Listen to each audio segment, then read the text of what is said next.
Trump প্রশাসনের সঙ্গে ঘনিষ্ঠভাবে কাজ করতে চায় বাংলাদেশ।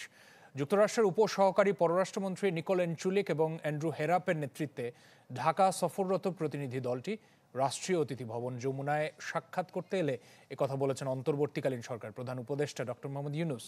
এ সময় আঞ্চলিক শান্তি, নিরাপত্তা এবং উন্নয়ন সংক্রান্ত বিষয় নিয়েও আলোচনা করে প্রতিনিধি দলটি। এ সময় তারা অন্তর্বর্তী সরকারের সংস্কার কর্মসূচির প্রতি সমর্থন জানান। বৈঠকে জাতীয় নিরাপত্তা উপদেষ্টা ডক্টর খলিলুর রহমান এবং ঢাকায় নিযুক্ত যুক্তরাষ্ট্র মিশনের প্রধান ট্রেসি অ্যান জ্যাকবসন উপস্থিত ছিলেন। যুক্তরাষ্ট্রের কর্মকর্তারা বাংলাদেশে রোহিঙ্গাদের আশ্রয় দেওয়ার জন্য কৃতজ্ঞতা প্রকাশ করেন এবং এই ইস্যুতে অগ্রগতির জন্য প্রধান উপদেষ্টা অধ্যাপক মোহাম্মদ ইউনূসের নেতৃত্বকে ধন্যবাদ জানান।